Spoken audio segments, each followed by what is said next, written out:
Sud Radio, le magazine des champions, Frédéric Brindel, Thomas Binet. Bonsoir, c'est Champions du sport au business, votre rendez-vous du samedi soir sur Sud Radio. Notre invité avait déjà triomphé à Paris en triathlon avant que Cassandre Beaugrand n'y parvienne au JO de cet été. Elle a sans doute inspiré la star française en tant que référence mondiale de son sport. Parallèlement, elle accumule les victoires dans l'entrepreneuriat. Elle aussi est championne du sport au business. Jessica Harrison. Jessica Harrison. C'est pas en comparant le sport masculin avec le sport féminin qu'on avance. Les deux sont bien et les deux se vaut. Les deux se vaut et les deux ont besoin aussi d'être mis en valeur. Première française, elle remporte son 5e titre consécutif en individuel. Ça me tient vraiment à cœur à chaque fois d'offrir ce titre à mon club. Je sais que ça les tient vraiment à cœur et surtout à Philippe Gros. L'effort, l'attaque de Jessica Harrison. C'est parti donc pour l'athlète de Poissy. Je pense que j'ai lancé le sprint un petit peu trop tôt et du coup j'ai doublé les deux filles mais j'avais plus rien dans la caisse et elle m'a doublé juste peut-être 20 mètres avant l'arrivée mais je pouvais plus relancer. Et oui, ce petit accent so British. Bonsoir Jessica Harrison. Bonsoir. J'ose espérer que l'accent est un petit peu moins fort maintenant, au bout de 20 ans, mais j'arrive pas à m'en défaire. Oui. Non, mais ce qui est intéressant, c'est que Anthony Urvois, notre réalisateur, est allé chercher des petits moments collector. Et à l'époque, c'est arrivé en France. Bon, ancienne championne de triathlon, co-dirigeante de la société de vêtements sportifs Mako, vous avez tout pour captiver notre expert entrepreneurial. Bonsoir Thomas Binet. Bonsoir Frédéric, bonsoir Jessica et bonsoir à toutes et à tous. Jessica Harrison, depuis 2013 et la fin de votre carrière sportive, vous enchaînez les succès commerciaux pour votre entreprise avec votre associé. Votre So British accent, on l'a dit, a fait de vous la Jane Birkin du sport français. Votre dernière grande sortie restera les JO de 2012 chez vous à Londres avec votre maillot de chez vous, celui de l'équipe de France, où vous finissez 9e. C'est le premier rendez-vous de l'émission Jessica Harrison, le relais. Alors une petite série de questions sur le chemin qui vous conduit du sport jusqu'à votre activité professionnelle. Jessica Harrison, vous êtes née à Sheffield en Angleterre et vous avez été plusieurs fois championne de France de triathlon. La chef d'entreprise que vous êtes devenue joue de cette double identité franco-britannique ? Pas tant que ça finalement, à part c'est très utile de parler bien sûr couramment et surtout écrire très facilement l'anglais pour une multitude de raisons, mais effectivement depuis le Brexit on n'a plus trop d'activités en Grande-Bretagne, à mon grand désarroi, donc ça c'est un des je pense c'est des choses à travailler dans un futur moyenne, voire court terme. Et c'est le premier message, il faut que les auditeurs de Sud Radio s'y habituent. Il y a toujours une punchline avec Jessica Harrison. Double championne du monde, double vice-championne du monde par équipe, multiple vainqueur en Grand Prix et notamment à Paris, je le disais. Cette carrière sportive ne vous a pas empêché de lancer votre projet entrepreneurial avant même votre retraite. Avez-vous l'impression d'être allé au bout de vos ambitions sportives, Jessica ? Oui, je pense, oui. Je crois que, franchement, j'ai pas eu de blessure dans ma carrière. C'est assez, je pense que c'est assez inhabituel pour te soulever. J'ai jamais été blessée. J'avais des problèmes, je suis asthmatique et j'avais des problèmes plus peut-être des maladies, des virus qui traînaient comme tous les athlètes. Quand on est très enfant, on a tendance à tomber plus facilement malade. Mais vraiment, les blessures, c'était pas un problème. Donc, d'année en année, j'avais une progression qui était très linéaire. Grâce aussi à Stéphanie Gros qui m'a coaché. Entraîneur notamment à Poissy, votre club de Poissy, oui, Stéphanie Gros.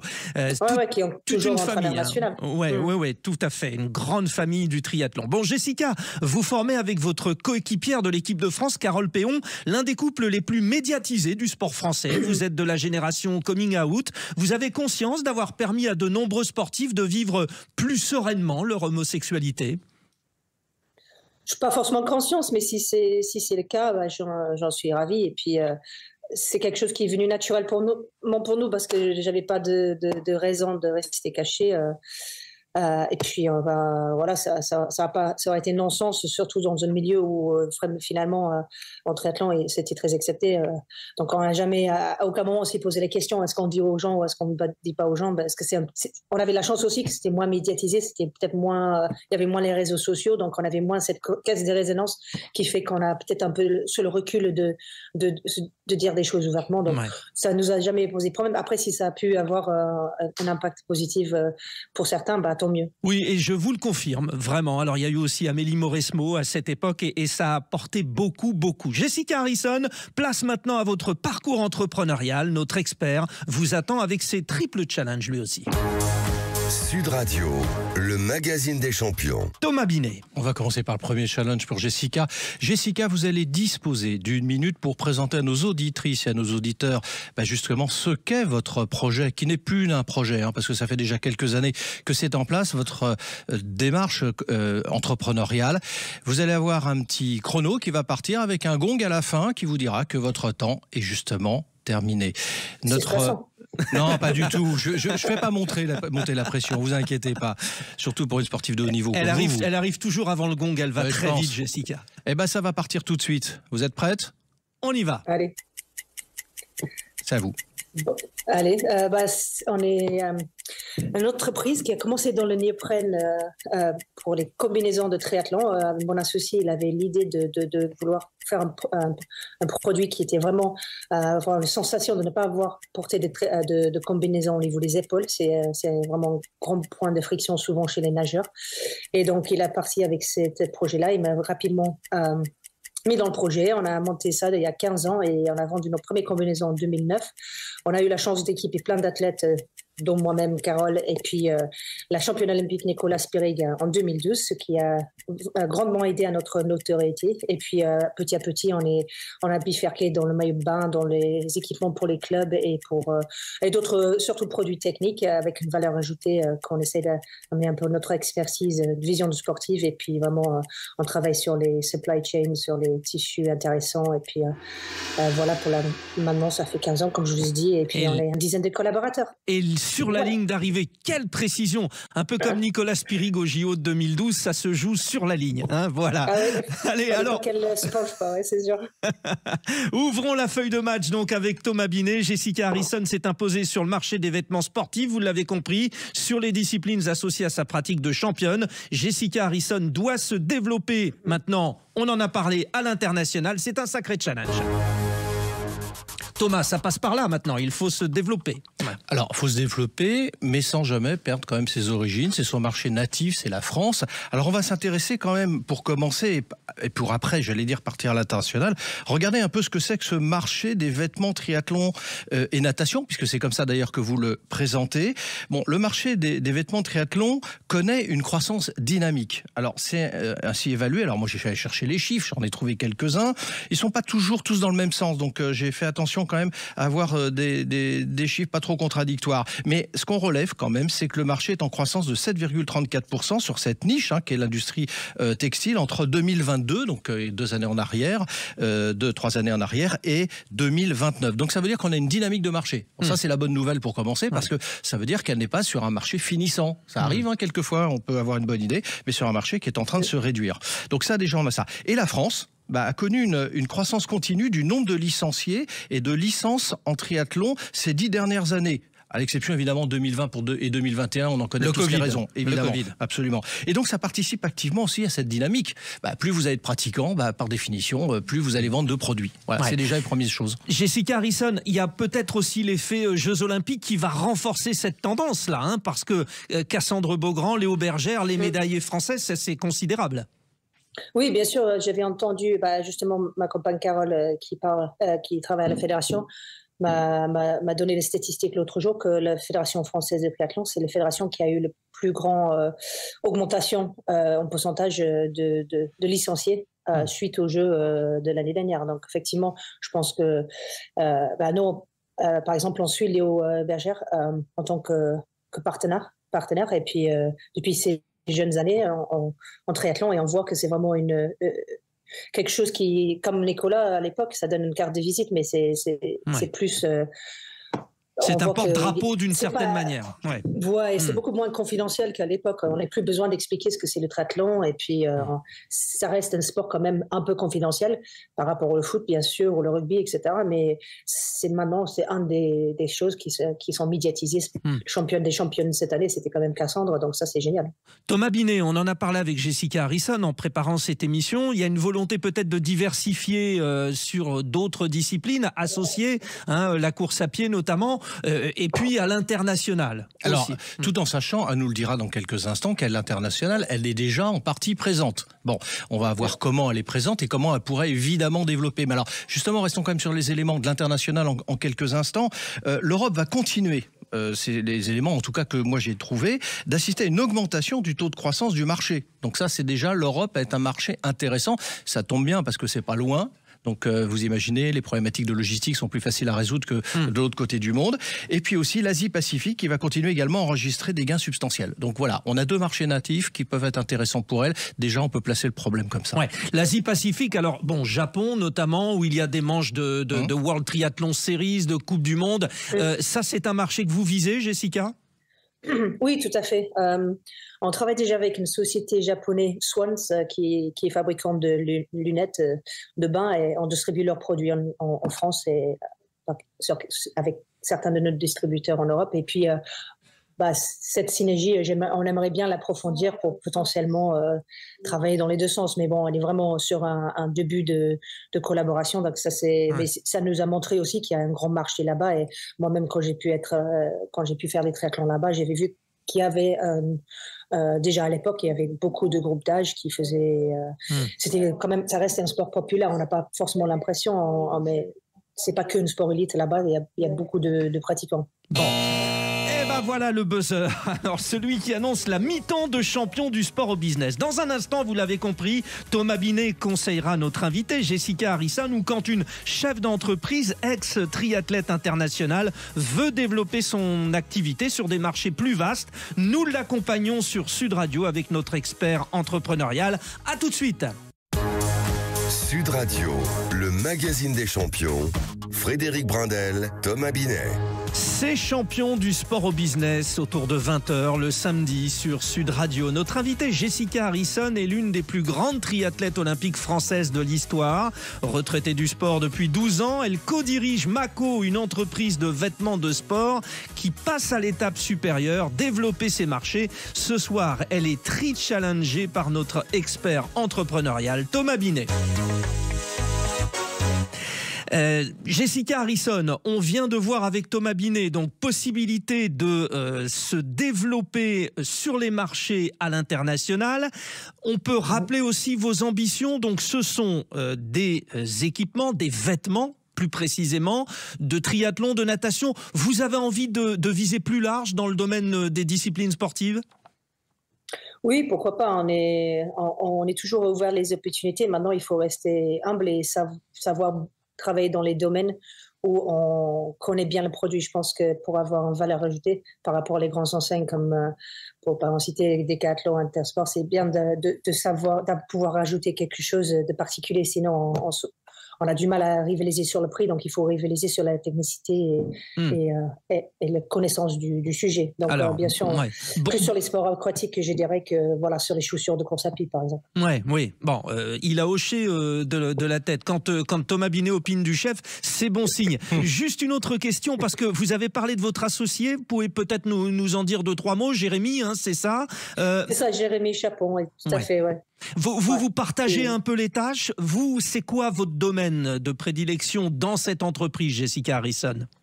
Donc c'est vraiment lui, c'est lui le gérant de la société. Donc je trouve que moi je m'en sors avec les parties les plus, en tout cas moi je trouve le plus fun. Donc c'est plus le développement produit et puis tout ce qui est design et graphisme et puis pas mal de suivi sur sur les productions et tout, mais j'ai pas du tout le volet financier, donc j'évite tous les casse-têtes liés à la trésorerie.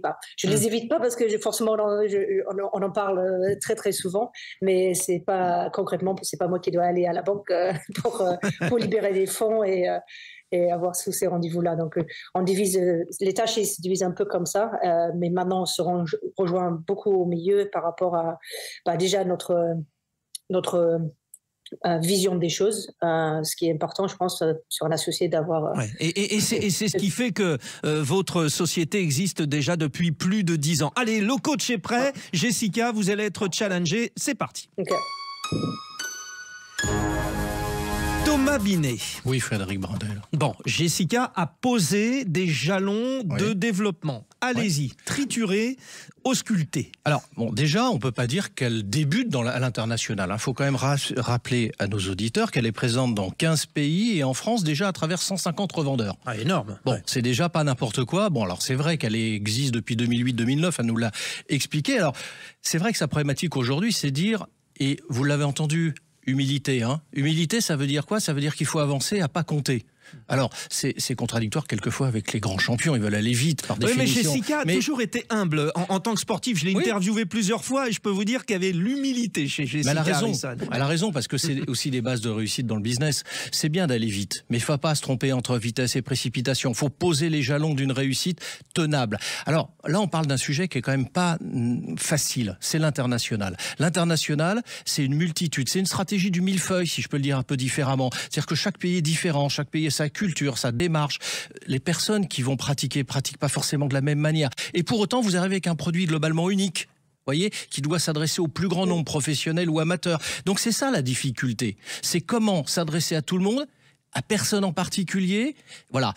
Donc elle est face à cette situation. Donc ça veut dire que, quels que soient les pays sur lesquels elle est déjà implantée, parce qu'elle est déjà implantée, je viens de le dire, ou ceux vers lesquels elle se destine, il va falloir prendre la température de ces marchés. Sur l'international, Jessica Harrison, alors évidemment, vous avez cette origine britannique qui permet tellement de choses, mais est-ce que vous comptez embaucher? Est-ce que vous allez mettre des gens sur le dossier de l'international?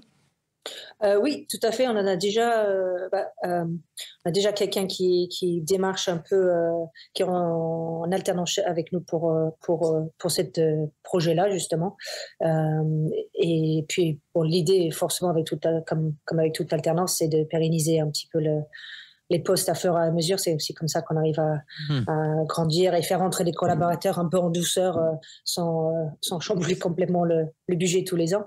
Parce qu'on a quand même une croissance, on a eu des croissances assez rapides à un certain moment, et du coup c'est toujours de gérer un petit peu le budget qui est le problème. Donc c'est vrai qu'on s'appuie sur les alternants, et puis on essaye d'embaucher sur les postes clés où on peut avoir une valeur ajoutée. Donc effectivement l'international, ça en fait partie, et on joue un petit peu sur nos relations aussi. Jérémy aussi, il a fait du triathlon, donc il a un petit peu son carnet d'adresses par rapport à des anciens collègues de club, etc. Donc on essaie d'appuyer un peu là-dessus, mais je pense que plus on y va dans le temps, moins on va appuyer là-dessus, et plus on essaie d'appuyer sur la structure la société. Thomas Binet, donc on va dire que les bases sont là.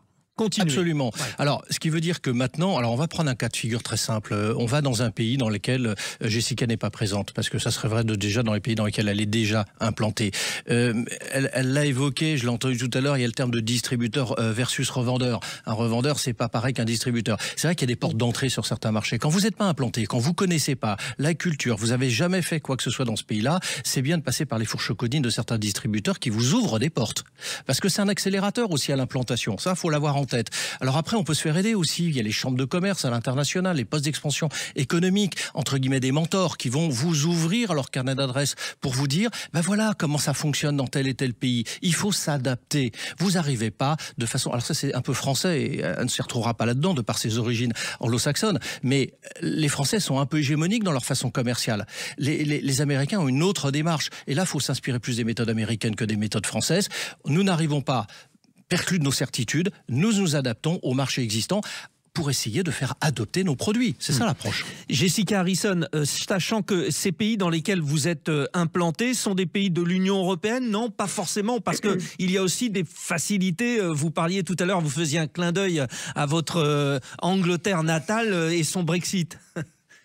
Oui, parce qu'on avait un distributeur en Angleterre avant le Brexit, mais ça a un peu fait chavirer pas mal de choses, et on s'est dit on reviendrait plus tard, peut-être avec un modèle en B2C direct, mais en vendeur web. Mais il faudrait quand même avoir du terrain, c'est sûr. Et puis sinon, on a quelques revendeurs qui sont distributeurs en dehors de l'Europe, c'est-à-dire le Chili notamment, qui nous fait un petit peu l'Amérique du Sud. Et je me souviens même pas comment ça se fait qu'on a un distributeur au Chili, mais ça fonctionne bien. Bon. Et puis en Russie, mais effectivement, en ce moment, ça c'est un petit peu plus un peu plus compliqué. Depuis 2 ans, voilà, c'est ça. Thomas Binet, quelque chose à rajouter sur l'international? Alors, oui, il y a quand même un point de vigilance à avoir. Faut pas sous-estimer la concurrence dans ce marché. Elle est accrue, j'ai regardé, il y a quand même beaucoup d'acteurs. Alors, comment on se différencie de la concurrence? Et ça va parler à notre invité. On se différencie par une innovation permanente. Parce que le marché va exiger ça pour se démarquer de la concurrence. D'abord parce que la demande le nécessite. La demande, c'est les acheteurs, évidemment. Et puis les revendeurs, les distributeurs qui vont évidemment chercher l'innovation. On est dans des produits très techniques. Je suis pas un spécialiste de ça. Je parle sous couvert de notre invité. Mais on le sait, il faut de l'innovation. Il faut de l'innovation pour essayer de contrer cette concurrence. Jessica, ça se passe comment l'innovation chez vous, chez Mako? Je passe beaucoup de temps à guetter un petit peu des nouveautés, notamment en termes de néoprène. Au mois de novembre, je suis allée dans notre usine aussi voir un petit peu, parce que ça vient souvent des usines qui travaillent avec nous, parce qu'ils ont pas que nous en fabrication OEM, donc ils sont en étroite collaboration avec les fabricants de néoprène notamment, donc on voit un peu ça. Et puis après, on travaille pas mal avec la société française Payan qui est fabricant de tissus, qui nous propose souvent des nouveautés. Et puis comme ça, on essaie de travailler un peu les tissus italiens, français, avoir un petit peu une vue sur ce qui sort à fur et à mesure et voir où on peut rajouter ça dans la gamme et comme vous dites, avoir une plus-value. Maintenant, ce qui est un peu complexe parfois, c'est qu'il faut avoir ces produits innovants haut de gamme sur lesquels on travaille assez longuement. Mais si on n'a pas le premier prix, on a du mal parfois à rentrer dans certains marchés parce qu'il faut les deux, il faut toute la gamme. On ne va pas juste arriver avec un pavé dans la mare. Et donc, c'est surtout au niveau des premiers prix parfois où on a un peu de mal parce que les marges sont forcément très serrées. Thomas Binet sur les prix, oui. Oui, c'est vrai que c'est quelquefois contradictoire. Il faut être au top de la techno et dans le même temps, il faut être abordable en termes de prix. Donc ça, c'est vrai que la demande, c'est normal. C'est des phénomènes aussi de concurrence accrue. Donc par définition, vous rencontrez la difficulté d'ailleurs du stock. Vous l'avez dit sans le dire tout à l'heure, c'est-à-dire des coûts d'immobilisation financiers parce qu'on ne fabrique pas à la façon. On fait des stocks, on les envoie dans les pays concrètement. Et puis évidemment, c'est quoi? C'est de l'argent immobilisé. Après, il faut que ça vende. Voilà, donc c'est toute c'est de l'alchimie en fait, faut avoir ça en tête. Ah, ça y est, la photo finish. C'est comme à la natation, la première partie du triathlon. Bon, on rappelle le principe. Donc Jessica Harrison prouve qu'il est possible de passer en douceur d'une carrière sportive à la réussite entrepreneuriale. Nous suivrons bien sûr l'évolution de son entreprise Mako. Thomas Binet, en quelques mots, le projet de développement à l'international et notamment sur l'expertise, il est totalement en bonne voie. Tous les indicateurs sont au vert. Oui, pour autant, qu'elle s'adapte au marché sur lequel ils l'attendent. C'est-à-dire qu'il faut être français avec les Français, allemand avec les Allemands, et je ne vais pas vous décliner ça, vous avez compris. Hongrois avec les Hongrois, quoi. C'est un peu ça l'idée. On n'est jamais sûr hongrois mais c'est voilà, facile. Frédéric. Elle est drôle, celle-là. Voilà. Jessica Harrison a souri, j'ai gagné. Jessica, on suit en tout cas Mako. Merci d'avoir été notre invité. L'histoire de développer sur d'autres disciplines, ça viendra après. Premièrement, c'est l'international, on a bien compris, Oui, l'international, mais on est toujours en train d'étoffer un peu la gamme actuelle. Et puis après, on va partir sur certainement d'autres projets dans le futur. Mais je crois que c'est les deux axes, l'international et stabiliser la France, bien sûr. Vous nous donnerez des nouvelles. Jessica Harrison, Mako, on suivra bien sûr dans Champion du sport au business. Merci Thomas Binet. Rendez-vous la semaine prochaine, même heure a priori, sur Sud Radio. Merci à notre réalisateur Anthony Urvois. Tout de suite, faut que ça change, présenté par Anthony Martin-Smith.